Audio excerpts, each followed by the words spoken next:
All right, so I've started recording.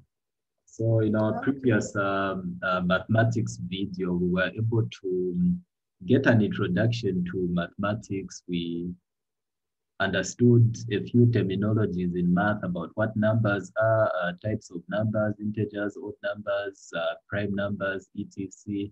And we were able to do a few revision questions on numbers, like, decimal numbers. We did a few fractions, and I'm hoping that you continue watching the previous videos so that you should have a roadmap. The interesting thing that I haven't actually mentioned is that I will be swapping between paper one and paper two topics because we don't have that much time together. So next time we do mathematics, we're going to do trigonometry. So I'll be swapping. So we do trigonometry, we finish it, we do a lot of questions, then we go back to a paper one type of question like variation. Then after we do variation, we switch to a paper two topic like maybe statistics. And again, we switch to maybe, what do you call that topic? Standard form and significant figures. So we'll be switching between both paper two types of questions and paper one types of questions so that we can utilize the time that we have left together. So in this lecture, I want us to focus mostly on algebra, like building the skills of mostly expansion and factorization. And as an introduction, I want you to understand three very important things. The first thing that I want you to understand is what a variable is. What the heck is a variable? What do we mean in algebraic terms, in mathematics terms, when we say this is a variable? The second thing is coefficients. You also have to know what a coefficient is and the relationship between a coefficient and a variable. Then the final thing that you have to know among the three things is what are like terms? How am I supposed to manipulate like terms? What are not like terms? At least if you know what a variable is, what a coefficient is, and what a like term is, algebraic manipulations are going to be very easy for you, even if we do complex topics like trigonometry. So let me get to it with my marker. So if I have something, my cursor is usually too small here, I usually don't see it. Oh, wait. Okay, there it is. Where the heck is it? Oh, the graphics pad was in reverse. Okay, now there it is. If I have a number, an algebraic expression, for example, 2a, as stated in the notes, this letter that you see, any algebraic letter, be it a letter a letter X, a letter Y, a letter Z, any letter that you see in an algebraic expression is known as a variable. That you have to know, please. A variable is any letter that appears in an algebraic expression. We do not know the value of that letter. No wonder it's a variable term. It's called a variable because it's an unknown. So it can be any letter. It can be A, B, Y, Z, etc. Any letter that you see in an algebraic expression is known as a variable. And these variables are always accompanied by coefficients. So a number that appears in front of a variable is called a coefficient. A number that appears in front of a variable is called a coefficient. So here, this algebraic expression 2a, we have got two things there. We have got the algebraic letter known as the variable, and we have got this number here that's appearing in front of this variable known as a coefficient. If I say 3y squared, the variable will be y squared. The coefficient will be 3. If I say a, the variable is a, the coefficient here is +1. You can't see +1, but the +1 is there. So a here, no, the variable is a, the coefficient is 1. If I say something like minus y or minus a, the variable here is a, the variable there is y, but the coefficient there is -1, even if you can't see it. So the coefficient there is -1. So in whenever we have got a single algebraic variable like a or minus a or b or minus b, there is usually a coefficient of 1 that we don't normally indicate. Do you understand? Have you understood what a variable and a coefficient are? Yes. All right, thank you very much. Let me move on to the definition of like terms and what are like terms by definition. So by today, I do not want you to make a mistake where I'm seeing you adding or subtracting things that are not like terms. So here's the definition of a like term. So like terms have got two distinguishing characteristics. If I'm supposed to call something as a like term, they have to have two distinguishing characteristics.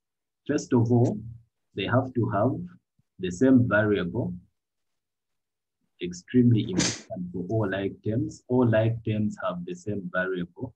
And the second thing is that all like terms have the same power. So if you see these two things, then your brain should literally tell yourself that, all right, I'm dealing with like terms here, and I can do some algebraic manipulation on this algebraic expression. You have to have the same variable. You also have to have the same power. What do I mean by same variable and same power? Let's say, for example, I have an algebraic expression. What example did I give here? I have 2a plus 4a. Right here, we have got the same variable, a, and the same power on each variable, even if you can't see the power, that they are raised to the power of 1 here. So this a is raised to the power of 1.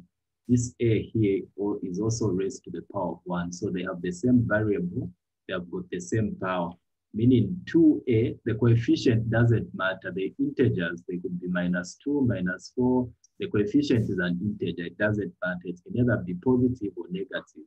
But what determines whether something is a like term or not is the variable itself and the power on the variable. So here, there is a, there is power 1 there, there is power 1, meaning these two are literally like terms. So I can say 2a plus 4a to give us 6a. However, if I have 2a squared plus 4a, these two are not like terms, because if we look at the variables are the same, right? There's an a there, but are the powers the same? Fabi, are the powers the same there? No. The powers are not the same. So these two expressions are not like terms, meaning you cannot do anything with these. You cannot add them, you cannot subtract them, but you can multiply them. There's an addition symbol here, so we cannot do anything. But if it was 2a squared, close brackets, 4a, we would have been able to multiply this and say, all right, we're going to have 8a to the power of 3. But we cannot add, please, we cannot add them, we cannot subtract them, because their variables are the same, but the power is different. So these two are not like terms. We cannot add like terms, we cannot subtract like terms. The only, we cannot add things that are not like terms. We cannot subtract things that are not like terms. We can only multiply things that are not like terms. For example, a multiplied by 2b, this will be 4ab. I have put them together, I have multiplied them, but we cannot add. We cannot add like terms, we cannot subtract like terms. We cannot add or subtract like terms, or things that are not like terms, sorry. And how do we determine that something is a like term? They have to have the same variable and they have to have the same power. Okay, so let's move on to the next example. Another example is 3. Just wrap this board cut.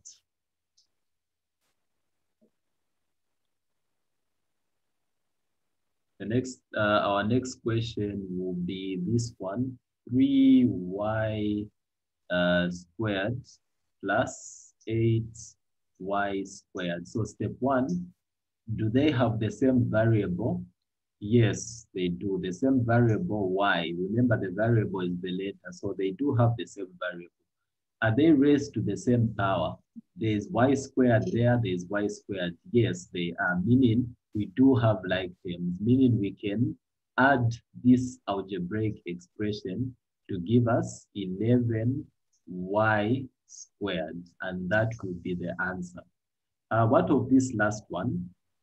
3y squared plus 2y.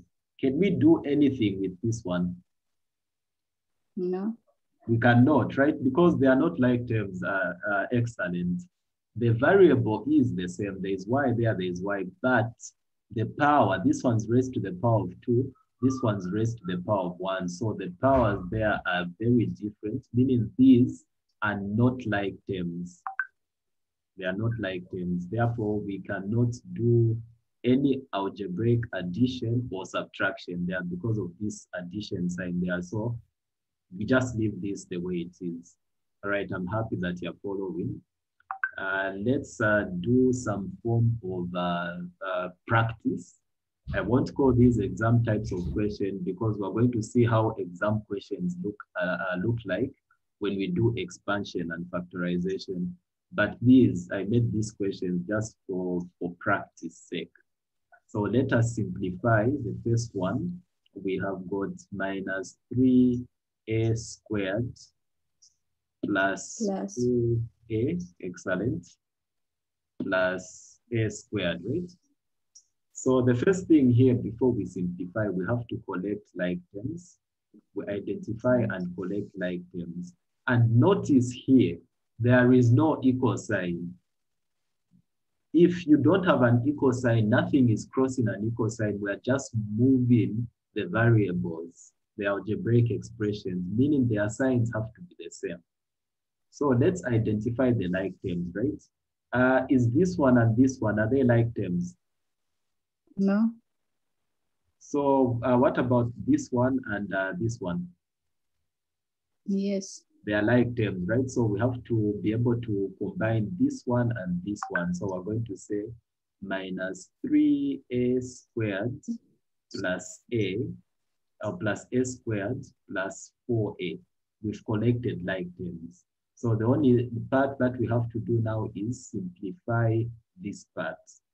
Without these variables, I want you to imagine this expression as 3a or as 3 plus 1. Remember, we can, when solving an algebraic expression with variables, you have to focus on the coefficients because it's the numbers that are doing the additions and subtractions. So when imagining this expression here, you have to imagine it like this in your head. Remove the algebraic variables and just focus on the coefficients, the numbers that are in front. So here there's a negative 3 in front, and here there's a positive 1 in front. So imagine it like this. So you ask yourself, which number is big between 3 and 1, regardless of the sign? It's 3, right? Yes. Meaning the answer will be a negative. Then we say negative times positive, it's negative. Meaning we're subtracting. 3 minus 1, it's 2. So here our answer will be minus 2. Meaning this answer here will be minus 2a squared plus 4a. These two are not like terms, so that's how we know that, right? Our equation has ended there. So for us to simplify this, we identified like terms, we collected our like terms. After collecting our like terms, we were able to do some algebraic manipulation. We added these two like terms, minus 3a squared plus a squared will give us minus 2a squared. How did we do that? We imagined it looking like this without the variables, just focusing on the coefficients that we have. All right, let's solve the other one. These videos are important. I'm going to send you these videos and these notes because many students really make mistakes when it comes to identifying like terms. They don't know, they don't even know what a like term is. They do have an idea in their head, but maybe their math teacher didn't take the time to explain in detail what a like term is, what a coefficient is, what a variable is. No wonder I spent some time in this part of the lecture explaining this. So what of this one? 5y plus 2a plus 2y minus 3. So again, the first thing that we have to do here is we have to collect like terms, right?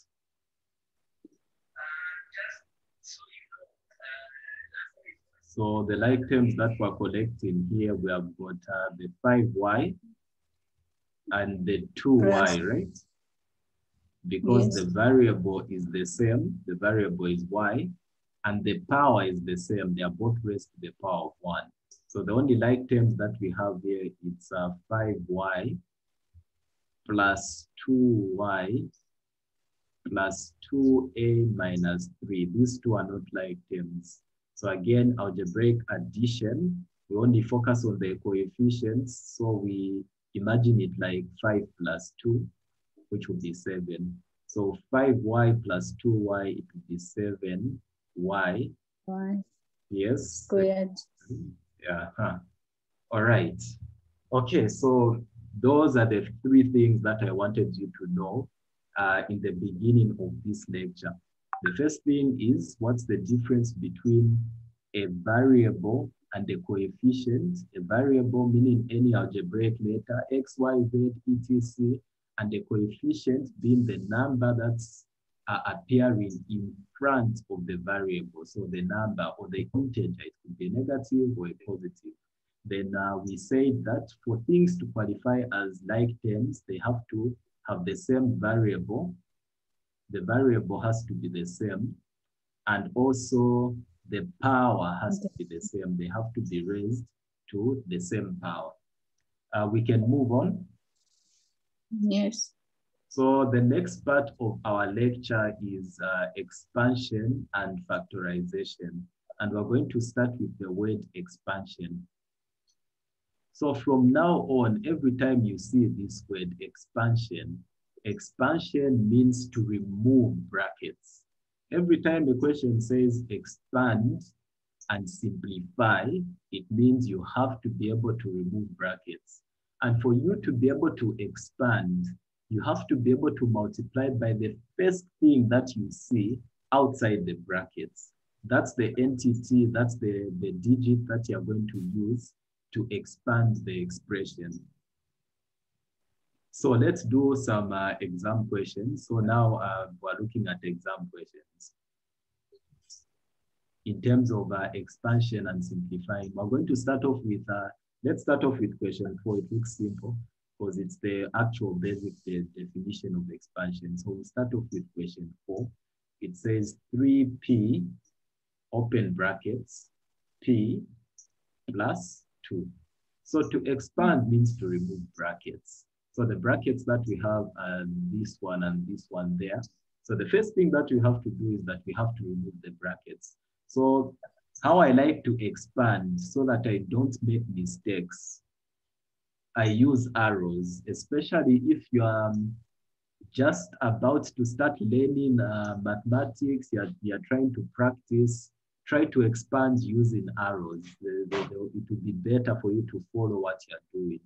But once you get enough practice, you don't need to show these arrows in your work. So what's outside the brackets here, it's 3p. So this same p is going to multiply with this p. Then this very 3p there is going to multiply with that 2 over there. So you can use these arrows for practice sake so that you do not make mistakes. But once you get enough practice, you can expand without these arrows. So the 3p that's outside is going to multiply by this p. Then this same 3p is going to multiply with this 2 here. So 3p multiplied by p, it will be 3p squared. right? Excellent. Then 3p multiplied by 2, it will be positive 6p. Yes. So this will be the answer because we cannot manipulate these two because these two are not like terms. They do have the same variable, but they are not raised to the same power. So this will be our answer there. You can use these arrows to just help you so that you don't make mistakes. So as I sent you this video, you can use this video to answer all these questions properly so that you get enough practice. These questions always come, expand and simplify the following, factorize the following expression, and they usually carry a lot of marks. They carry, in total together, they carry 5 marks. So maybe there will be like one question on expansion, 2 marks, another question on factorization, 3 marks, and they're usually coupled together that way. So let's go back to these harder exam looking questions. Question 1 says 5t, open brackets, t plus 3, that's a 3, close brackets minus 3, open brackets, 5t minus 2. So the first thing that we see outside the brackets, this side is 5t. And the first thing that we see outside the brackets on the right-hand side, this last feather part is the minus 3. So what's going to happen if we use arrows? This 5t is going to multiply by this t. Then this 5t is going to multiply with this 3. Then this negative 3 here is going to multiply this 5t. Then this negative 3, be careful with the integers, is going to multiply this minus 2 over there. So if we say 5t multiplied by t, it would be 5t squared. All right, yes. Plus 15. Plus 15t, right? Yes. 15t. Then we're going to say minus 3 multiplied by positive 5t, it would be negative 15. Negative 15t, excellent. Then negative 3 multiplied by negative 2 would be positive 6, exactly. So here we now simplify. Do you remember this pattern? I told you this pattern is very common in the exam. For example, anyway, it's 0, right? Yes. 15t minus 15t, it will be 0. So the algebraic expression will be simplified to 5t squared plus 6. So that's our answer. You have to be able to practice this properly. Because remember what I told you, that in an exam, our goal is not to answer all questions. No one can get 100% in an exam unless if that person is perfect, Jesus, as perfect as Jesus, or something like that. No one can get 100%. Your goal in an exam is to answer what you know extremely well so that you don't fail. If you know something, you start with those things that you answer what you know extremely well and sleep. Well, whatever you don't know, you don't know. There's nothing that you can do if you don't know something. It's better you answer what you know extremely well. And if you know the things that you're supposed to answer extremely well, you can even get 70%, 80% in an exam and just sleep, because you'll be like, I don't know these things, but I know what I have answered well. I have not failed. I've gotten everything correct. That's how we pass exams, because you can't get 100%. So we go to question 2. It says 4, open brackets, 3 minus 2p, close brackets, minus 3, 1 minus p, right? So what's going to happen? This, what's outside the brackets here, it's 4. This 4 multiply with that, and it will multiply with that like so, right? Yes. 3 will multiply with 1, then this same 3 will multiply with the negative p. So what we'll have here is positive 12. Here it will be, I think, 8 minus 8. 8. Negative 8. 8p, right? Don't forget the p, the variables. Then this will be minus 3. Then negative times positive, it's positive, so it will be plus 3p, right? Exactly. So what do we have? We have got two types of like terms here. This one and this one are like terms. This one and this one are also like terms. So we can move them. We are moving them. We are not changing the sign. So 12, positive 12 has remained positive 12. Minus 3 has remained minus 3. Minus 8p has remained minus 8p. Positive 3p has remained positive 3p. So here, the only thing that we have to do now, since we have the like terms, we've collected like terms, we can simplify. So this here will be 9, 9, 10, 11, 12, 9, positive 9, 8, 9. Yeah, it's 9. Yes, all right, 9. Then here, we first ask ourselves, so here it's the same thing as minus 8 plus 3. So we're asking ourselves, which number is bigger between 8 and 3? It's 8, right? 8. So our answer will be a negative. Then we ask ourselves, what's negative times positive? Negative, right? It means we're subtracting. So we're saying, what's 8 minus 3? 3, 4, 5, 6, 7, 8. That would be 5. 5. Negative 5. Yes, negative 5p will be our answer. Our answer for question 2 will be 9 minus p after expanding and simplifying. Let's practice. Let's answer question 5. I want to leave question 3 for last. Let's answer question 5 because it's the same long expansion and simplifying exam type of questions that we're looking at. So let's answer question 5. Question 5. What's question 5 saying? Okay, rub the boards. We are lucky we're not in a typical classroom. I would have been telling you to rub the boards. But we are in a digital classroom, and unfortunately, what COVID has done, 3b open brackets, b minus 1, close brackets, minus 2, open brackets, b squared, or b to the power of 2, minus 2. So the first thing that we have outside of these brackets, it's positive 3b. Then here we have got negative 2. So this positive 3b will multiply with this positive b. Then this positive 3b will multiply with this minus 1. This negative 2 will multiply by this positive b squared. Then this negative 2 will multiply by this negative 2 there. So what we're going to have here is positive 3b squared. Excellent. Then this minus minus 3b. Good.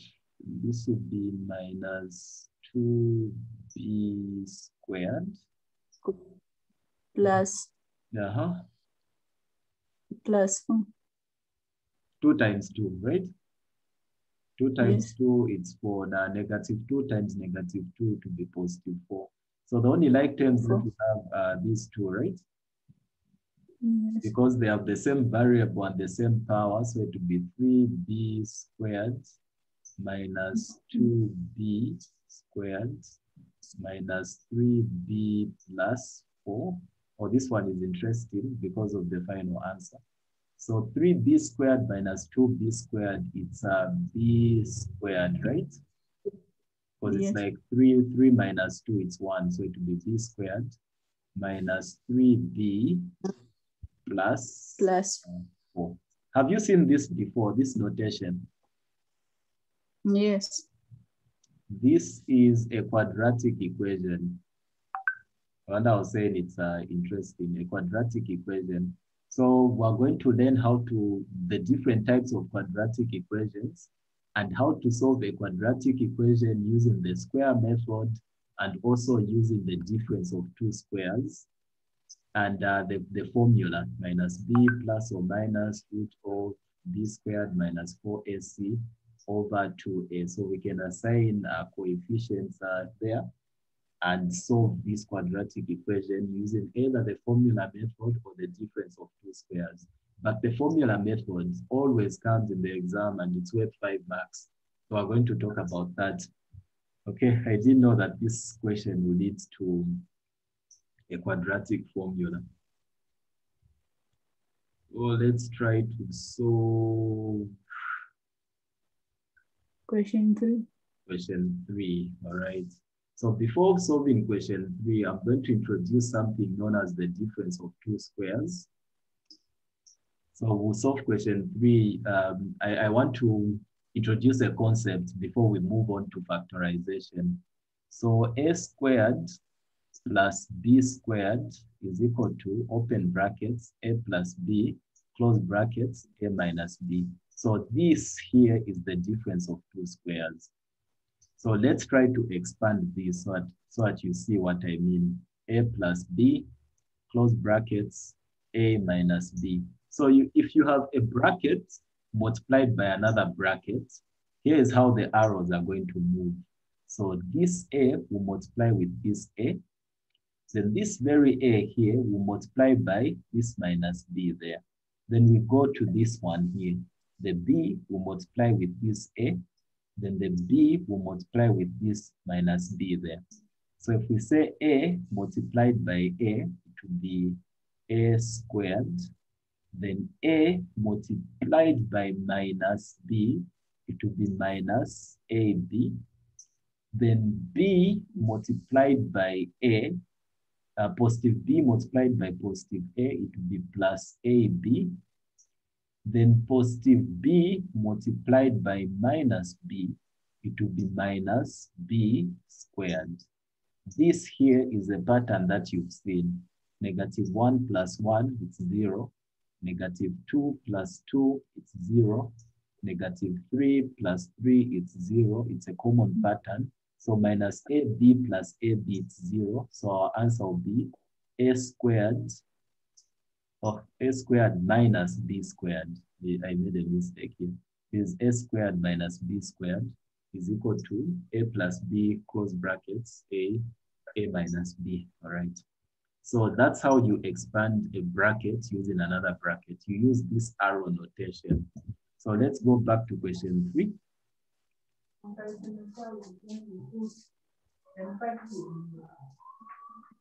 Go back to question 3.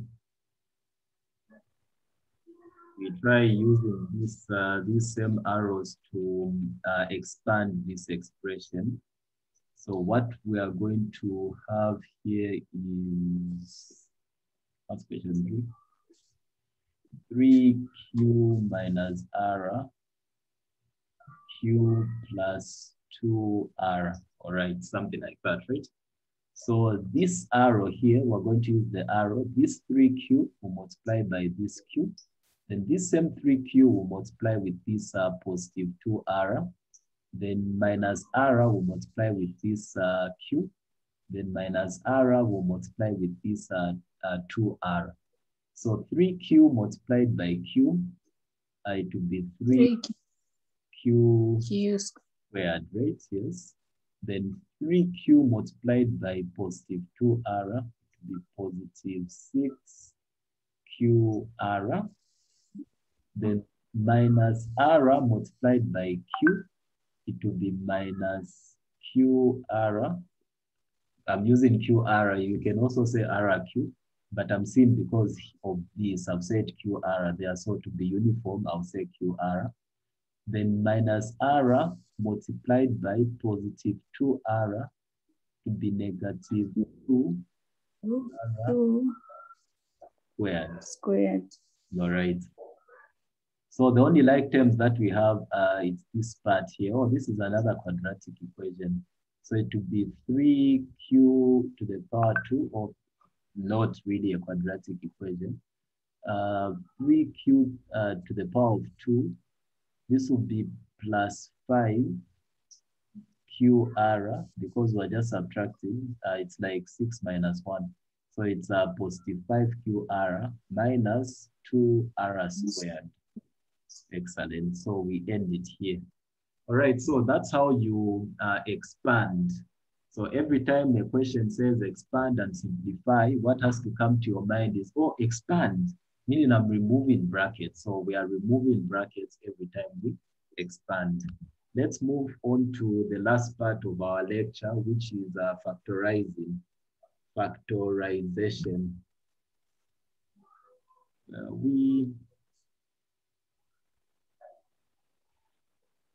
So if expansion means to remove brackets, factorization will mean put brackets. Please, every time a question comes and it says, factorize the following expression, it means we are putting brackets.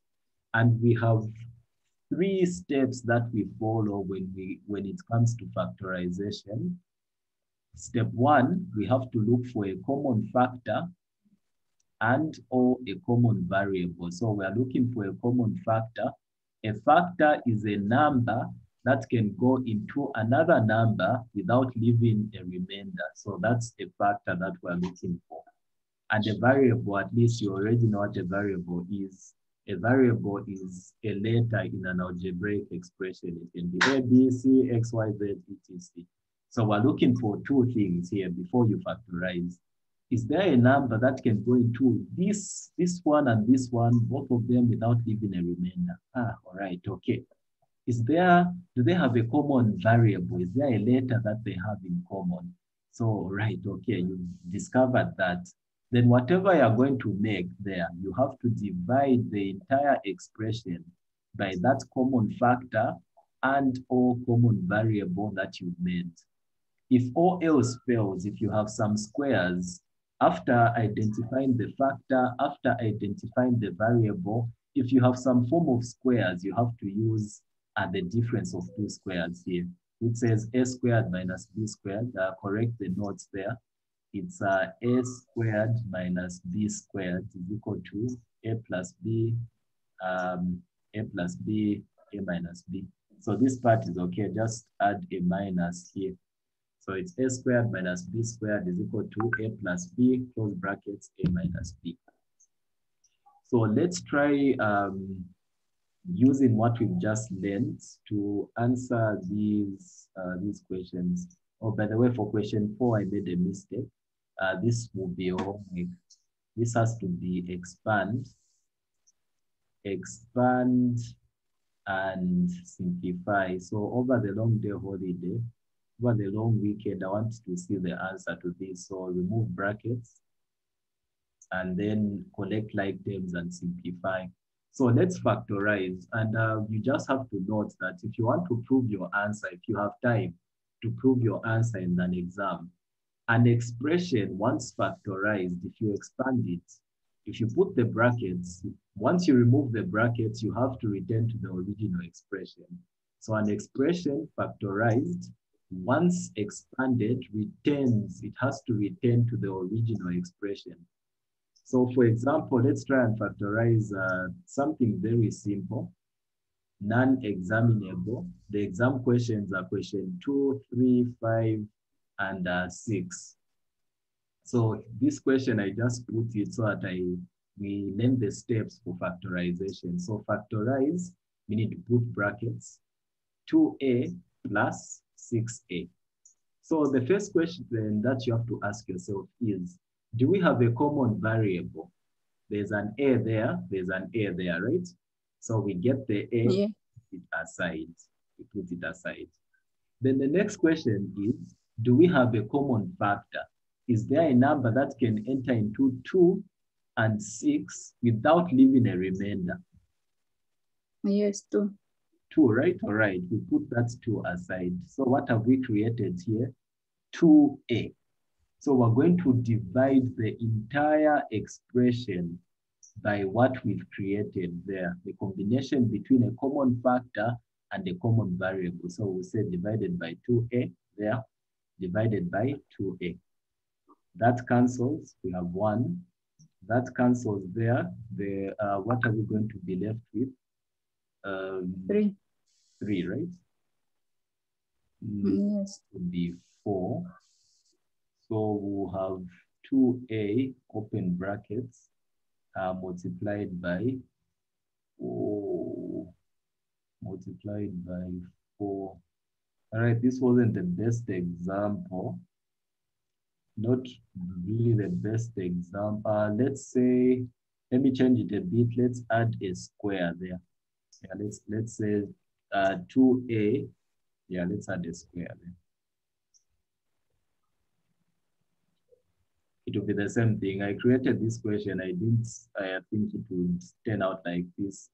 So the same thing, right? We have a common factor 2. We have a common variable a. So we're going to divide the entire expression by what we've created, right? I've modified it. I've added a square there. So over 2a, over 2a. Then our final answer, that cancels, right? It will be 1. 1a is going to go. We'll have an a there, right? Then 2 Yes. divided by 6, it will be 3. So we're going to be left with 1 plus 3a, right? Yes. So this will be our answer, factorized. If we expand it, 2a means 1 would be 2a. Then 2a multiplied by 3a, it will be 6a squared. So an expression factorized, once expanded, it has to lead us to the original expression. So that's just the concept of factorization. You have to identify the common factor. You have to be able to identify the common variable. Then you have to be able to divide the entire expression by the common factor and or variable. Then if all else fails, if you have some powers in the expression and perfect squares, you can use the difference of 2 squares.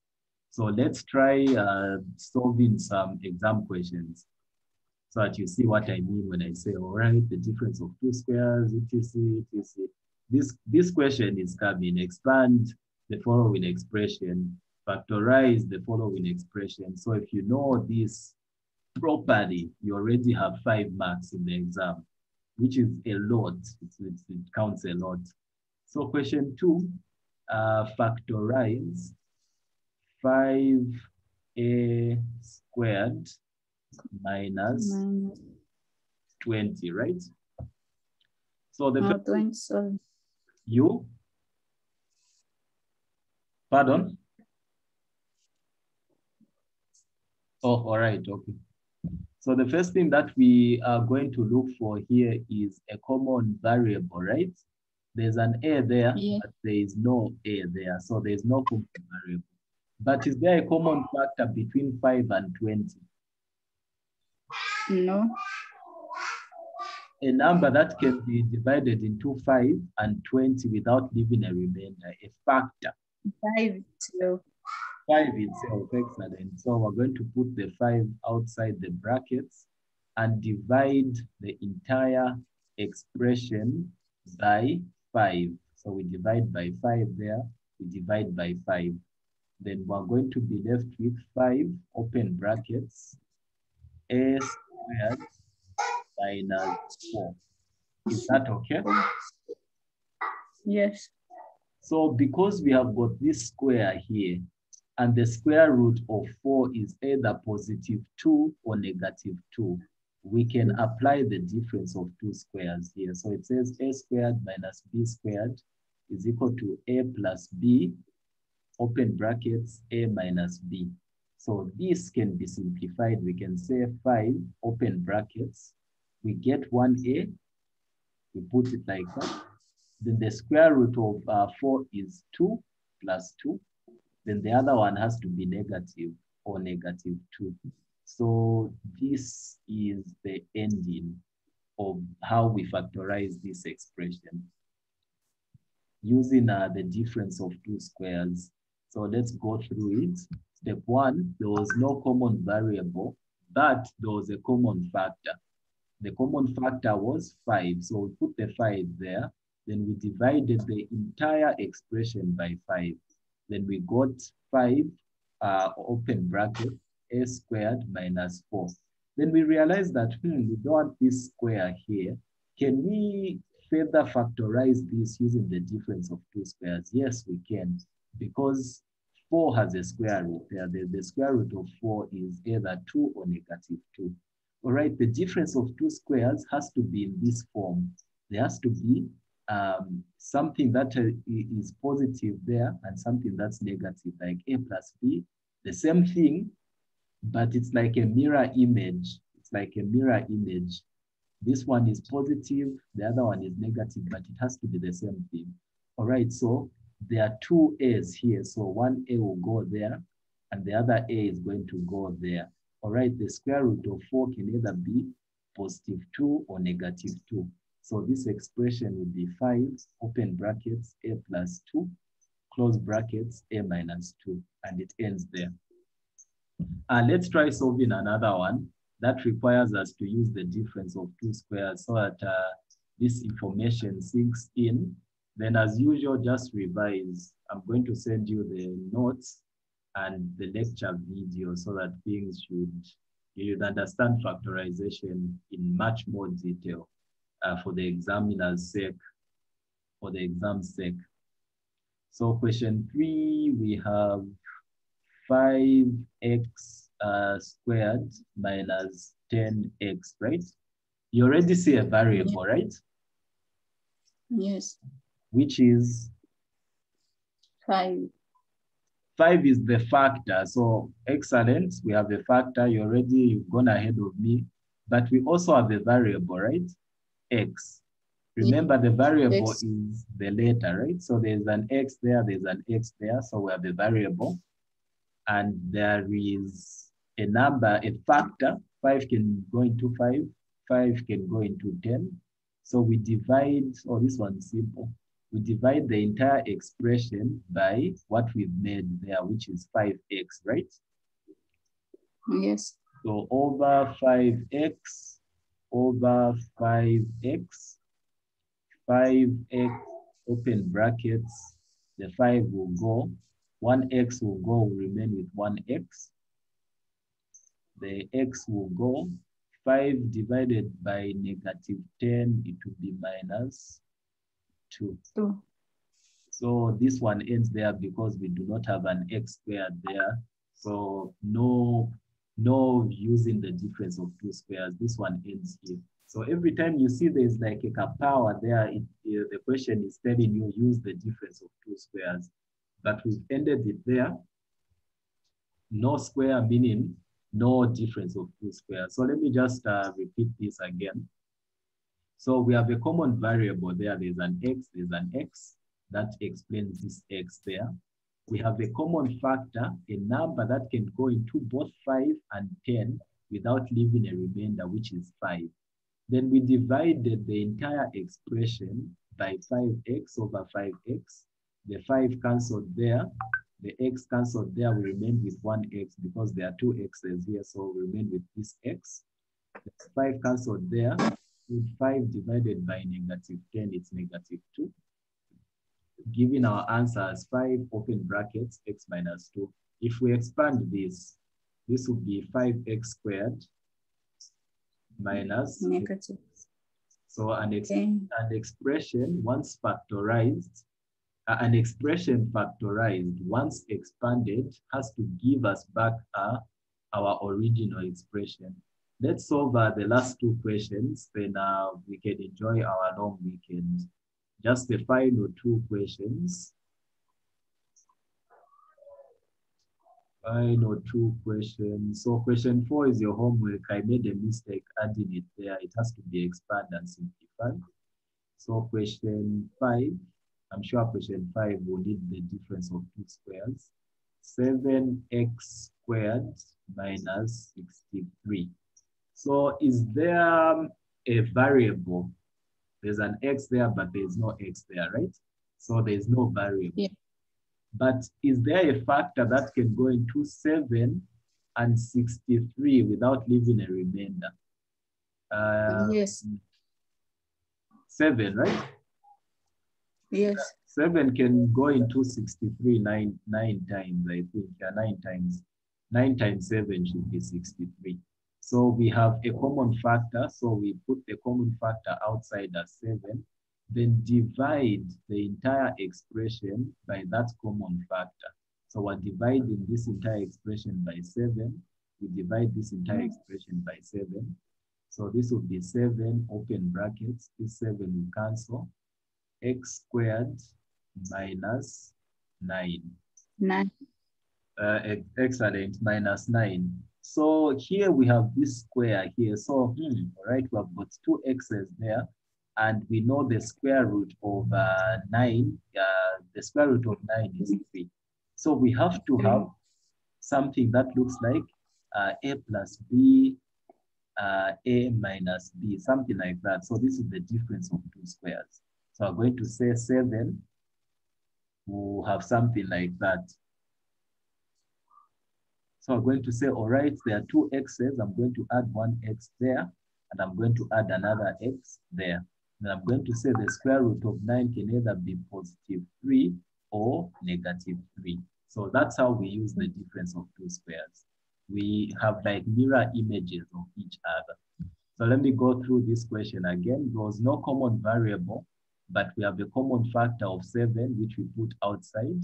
We divided the entire expression by 7 to get 7, open brackets, x squared minus 9.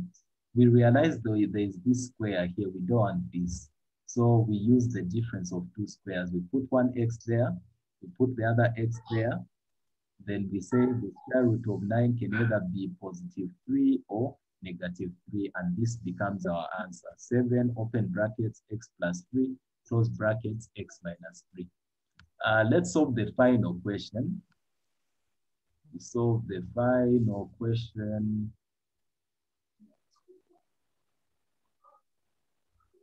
Final question, which would be question 6. Okay. So question 6 says 5x squared minus 20, right? So the same thing, we solved this question the exact same way we solved the previous one. There is no letter, there's no variable in common, right? But there's a factor. Is there a number that can go into 5 and 20 without leaving a remainder? Yes, 5 itself. 5 itself. So we put 5, open brackets, x squared minus 20. Then, 5x squared minus 20. Then we divide the entire expression by 5. We'll have the 5 will cancel to be x squared minus 4, right? Yes. So we have this square here, we don't want this. So meaning our answer will be in the form of the difference of 2 squares. So it will be something like that as our answer. X plus 2. Amazing. X minus. Oh wow! Look who's known how to use the difference of 2 squares. Wow, this is impressive. That's the answer. Isn't factorizing easy? It's easy, right? Yes. So today you've learned, let's give a lecture summary.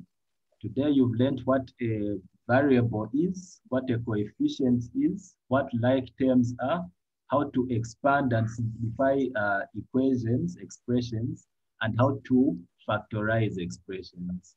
So this is the end of our lecture. I'll send you the lecture video and the notes on your email address. I'll see you next week. And remember, next week in mathematics, we're starting a paper 2 topic. We're starting trigonometry. We're going to learn SOHCAHTOA, basic trigonometric equations. Then we're going to look at non-right angle triangles. We're going to look at the sine rule, the cosine rule, and area. Then we're also going to look at trigonometric equations because in the new syllabus for mathematics, it's a little bit like additional math. It's like a simple version of additional math. They added certain things. So your trigonometry now goes beyond using sine rule and cosine rule, but there'll be a question which says solve the trigonometric equation. So we have to know how to solve trigonometric equations. All right, enjoy the long holiday. I'll see you next week.